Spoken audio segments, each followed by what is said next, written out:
Đây, nốt luôn.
Chào anh em nhá.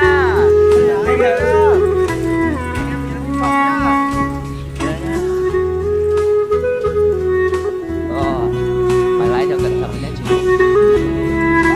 Thế này không nhìn thấy thằng đằng sau luôn, nhìn thấy là chính rồi.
Quỷ này không trái gì đâu.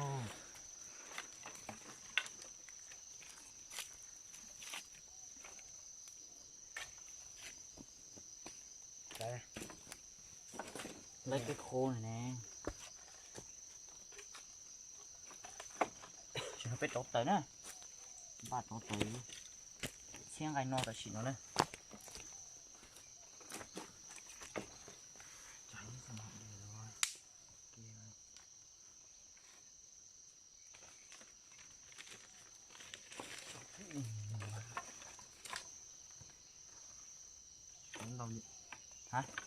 Thái đẹp trai không? Trai. Đẹp trai như quá đẹp trai rồi. như diễn viên Hàn Quốc luôn chưa? Thật Thế đùa. tao thế tao chịu nào không? Cái bộ nó đang mùa mùa cái gì? Hả? Nó đang mùa nó mùa mà. Hả? Nó mùa mà. Chạy rút nhiều rồi, nhiều có thằng.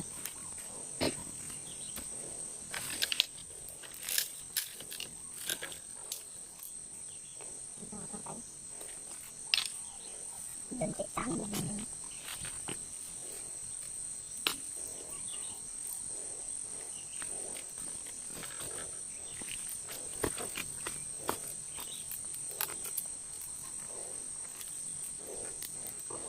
Nó thì dưới lên chứ, nó thì dưới lên chứ, nó thì thấy trên rồi,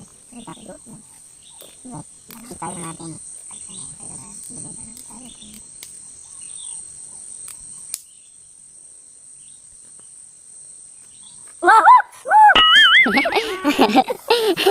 Đúng đúng cái loại này rồi, con nó dính tay này này.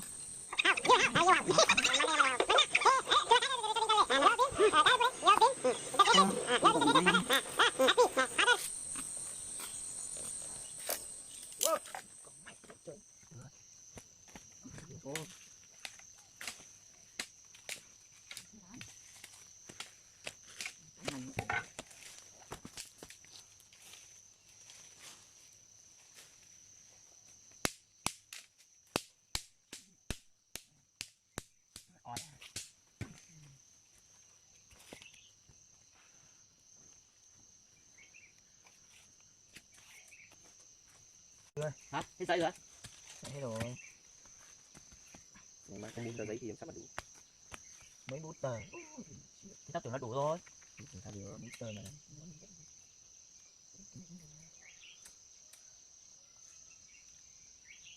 Chả được.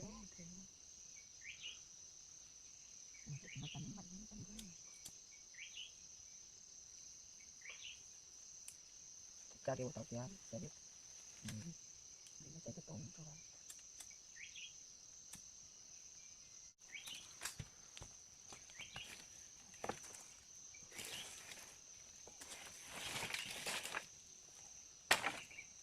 Cháy chết rồi. Cháy rồi. Mình nhắc quay.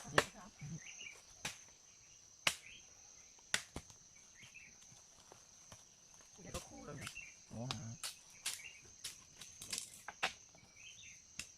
Cháy rồi.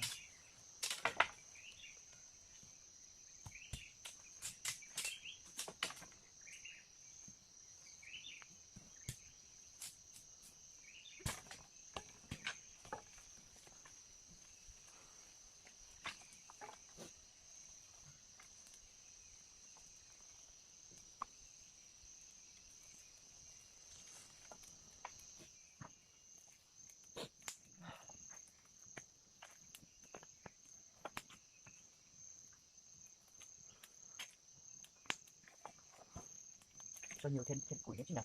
Cho đi cho hết luôn đi. Rồi một cái thì mới lạ đấy.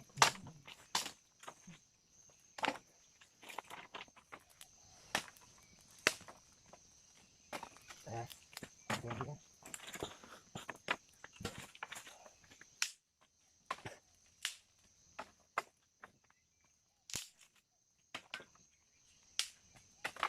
Cái này phải nhớ nha, tao nhóm bên nha. Ừ. Mình nhớ nha, mình nhớ nha.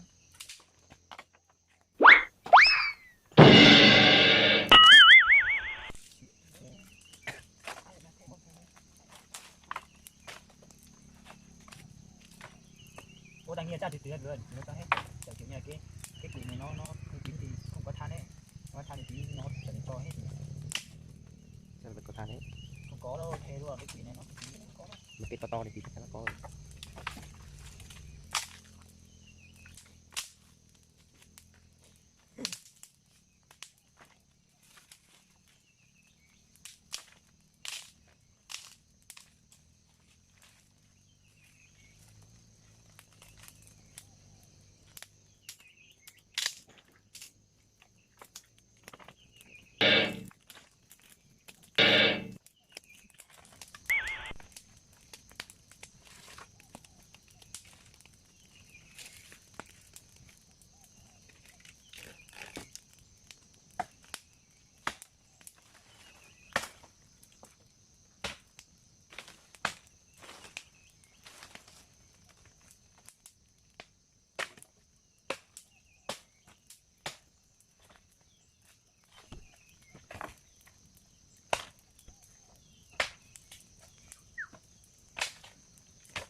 ta con mở lên nhớ chỗ nó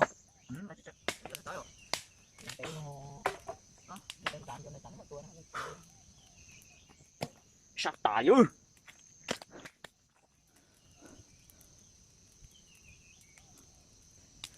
Tôi chỉ lọc cửa.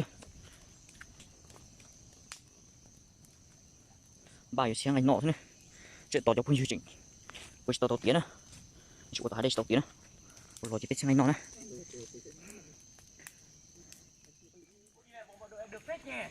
Chào đón anh em nhá. Anh em này chẩn đấy nhá.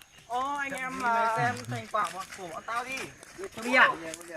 Tao chỉ sợ mày Lửa chúng mày ít thế. Hả? Ok. Lửa chúng mày ít lắm. Thế này mà đòi nướng. Nướng được. Được mà. Thì không được.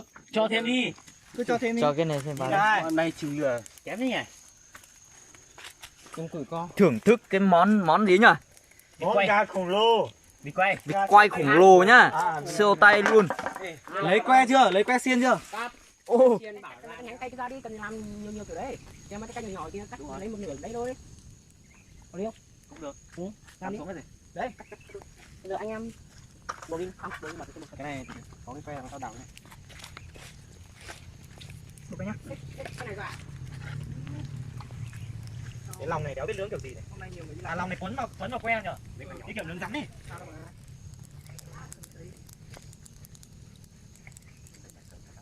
Nướng tân hoa bán. Tính thiếu hạt rồi nữa là thành tân hoa bán. Thêm cái xà đấy. Đúng rồi, một cái thôi. Mang về đây. mình là Chính ơi, cái này để thế này. À không, để đây tí mẹ bỏ kia mới để nhá. nó làm á. Tao tưởng vừa bọn thằng Từ làm. làm cái gì Em có bên kia nữa. họ làm Thằng nào cầm ra đi lấy cái này, lấy mấy cái Lòng này với cả cái này là chung một sạp. cầm thế nào, thằng nào cầm cho tao thế nào. Mẹ nói đéo có thằng nào làm. làm cái gì Mày đi làm cái gì? Chúng tao cần cái trông Đây này. đây nào ơi. chết rồi làm ăn kiểu này Cho gần cái kia ra tí nào rồi. Mày cắt ra đi. Ở đây cái dây kia tao vừa hack bỏ con đội. Thôi anh trừ chủ chốt giữ cái này nhá, không tí mẹ có miếng nào. Thằng nào làm ra chốt từng này nhá. Nhá. Cắt cái này ra. Trừ đúng đấy làm nhá. Sao đâu? Mày đập mũi bộ nào? Có. Đâu. Vào mặt đó. Cắt đây cắt thôi. Cắt dây. Dây. Sao đâu? Rau không. Tao nghĩ là chúng mày làm xiên ấy thì chúng mày đi tìm cái que cái dạng xe nhỏ nhỏ kìa. Nhanh hơn. Có những tầm không? Cái này làm đi tìm mấy cái bé bé này. Con cá giờ làm nào? Con cá giờ Anh xiên. em còn Đây. gì nữa? Con cá đây xiên cái này. Đi cắt lấy. Con cá xiên cái này.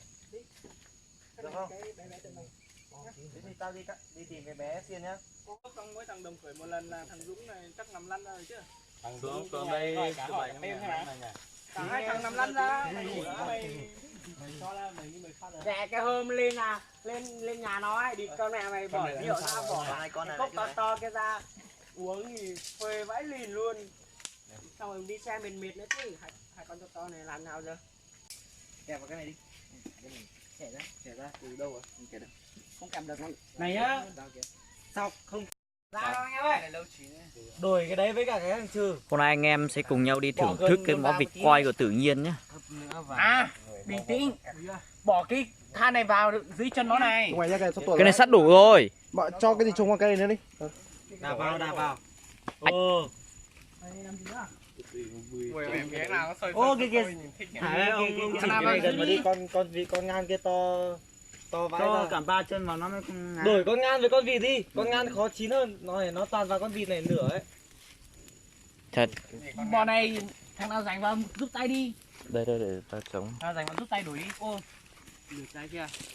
Nhanh lên. ôi rồi cháy cái kia rồi Bỏ con vịt ra kìa, nhấc cái kia lên. Rồi. Đổi con ngan với con vịt. Ô nặng thế. rồi kính mời tất cả anh em cùng thưởng thức nhá bây giờ anh em mà đã hoàn thành được YouTuber đấy, bây giờ trừ về lâu đấy. Ông YouTuber đấy lúc. Được nghìn sắp thằng kia. Bao nhiêu sắp rồi? Hả? Bao nhiêu sắp rồi để sao vậy chứ? Sắp cái Sắp là cái cũ là được hơn 600. Tập trung vào một kênh thôi. Rồi tập trung một kênh thôi. Nước kìa. Ngon vãi. Đừng có học anh Hào rồi, anh Hào không có ấy đâu mà có được view nhiều đâu. Hảo vlog đúng không? Ít view lắm. Đấy, riêng đôi này của mày. Thôi. Cái ngon đi. Gà nhất rồi đấy. Anh em đã ngăn cản cái tình hơi bốc sang bên kia của nó. Nhiều cho rồi đôi ngàn vịt chứ. Cả ngăn cả vịt thôi. Có một con ngàn vịt nữa. Nè, vậy nó tí vào tàu tiết thả nè, location nó xuống nè. Ngăn vịt phía bên này nhá. Chính này phí phạm đấy nhỉ. Cái này giải ngược cái. Không tí cứ đứng đấy xem cũng được. Hay ngồi kéo bên này đi. Ngồi kéo bên này đi. Ngồi bên này đi. Kéo bên này đi. Nhưng mà nóng thì dùng vào trong cái góc kia đấy. Dùng vào lạnh. Anh em gọi Xuân Diệu ra tắt nắng cho đi. Cái này nó xuống nữa. Ô cốc đâu, chia cốc đi. Bay sang bên Em này. ra bia lên, ra bia đợi đấy không? Bia còn đang bọt lắm. Cái kia còn Ô, không Cho bia ra cái xong ra cái bắn ở trên đó chứ. cái vừa nãy. cái kia kìa. Bia ra cái kia kìa. Ô lại nắng thật rồi. Này Dũng ơi. Cho vào đây, cái to này này. Để lấy cái kia ra. Lấy xuống. Ôi trời ơi. Kia. Bộ đội bản. Đâu? Cái kia, con đội nói. Đối cầm con chân đấy. Thôi. Thế này bốc ơi. Bốc sang bên kia đây anh em bốc đi. Con bé bốc. Ui. Không mang cà lên gió nhỉ? Thôi, nó thì nó. Đổ vào kia mình múc lên. Lau Lau đi, lau sạch đi. Lau sạch vào. Cái có cái giấy lau kìa. Có cái giấy này. Mang đây anh chán này.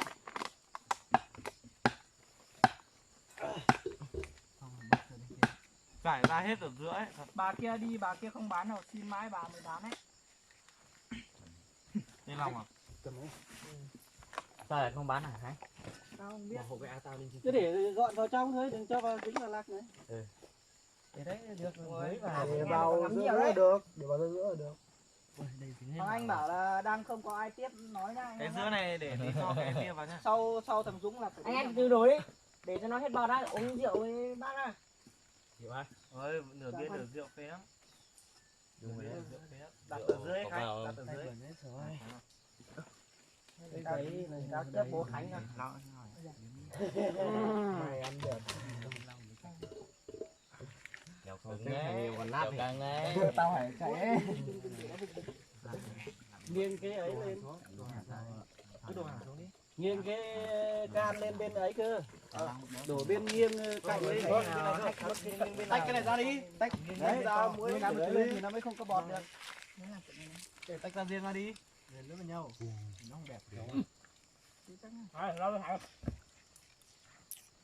Giấy đâu? Có giấy không? Giấy này. Mày phụt vào trong đi. Thì nó không bẩn đấy đâu. Gấp cái chiếu vào, gấp cái bạt vào. Ô thế bên kia múc khó đấy. Gấp cái bạt vào.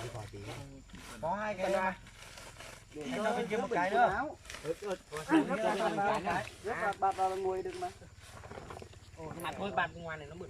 Kệ đi. Anh Em bỏ túi đá vào đây đi. cái này cho nó ướt rồi. Mát rồi, mát. Hả? Không đấy tao cho. Nóng quá nhờ. Anh em bỏ cơm ra đây xin đi. Ôi vừa khỏe mà vừa trốn nắng đi. Bỏ cái này ra. Vãi. Thanh niên mới khỏe kìa.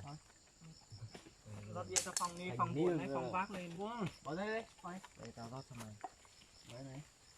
Mày là vắt bia rồi. Thưởng nó. Bắt bia thưởng nó một câu. Mày chứ tung chứ. Rồi. Còn ai trên núi đây. Trên núi.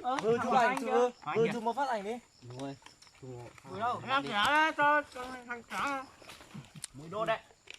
Mày nhìn nhá. Mũi gì tầm này? Anh em. Anh em đâu rồi? Bia lên nào. Kia quay vào kia kìa chưa? Thấy chưa? 1, 2, 3, bắt đầu. 1, 2, 3. 1, 2, 3 rồi. Lấy cái chén nhá. Đây, cạnh trái nào. Anh em Bác. cắt chén đi. Cá đi cá đi. Sức khỏe nhá. Bác Khỏe khỏe nhá. nhá. Cố gắng học hành nhá cho chăm chỉ Em cho tôi đã kết học quả nhá. tốt vào nhá. Tốt nhá. Bây giờ khỏe nhá. Sao nhá. Khỏe nhá. Khỏe nhá. Bên kia Lấy thì xa nắng nhá. đấy. Rồi rồi. Đầu tiên thì cạn đi. Giao lưu. Không được không? Còn sao ta? Rồi. Không phải. Cạn đi. Đúng rồi. Về đấy. Ô nóng Bác không đi bác. Ăn trước đi. Bác, tôi có đổ ra đi. Đây này, đứng ở đây.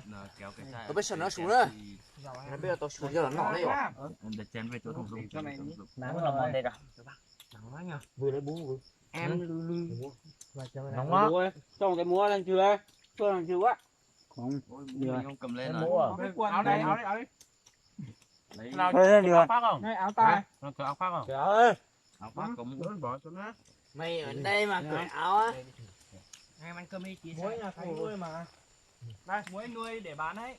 Cho ơi bên kia ai cười đúng không? Này. Có chứ, nó phải dùng chứ để chấm chiên chứ. Ngon không? Nhưng mà mẹ vội ăn cơm thế thì tí uống hết bia làm sao vậy? Sao không hết được? Ai thì cháu không biết nhưng mà cháu phải ăn một bó cơm ra. Đói lắm rồi. Thôi. Thế nào ai một cái bánh mì thôi bạn. Thằng nào no thì đừng ăn nhiều quá nhá. Ai nhỉ? Vừa đấy mình làm ai ăn nhỉ? Thằng Dũng không? Đúng không? Dũng không?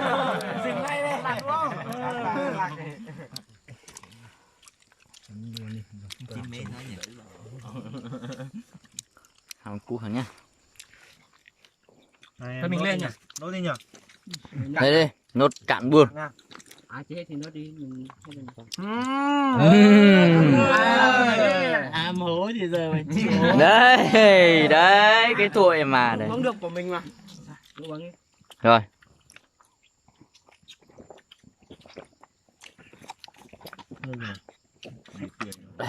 Rồi, cũng ngắt nè.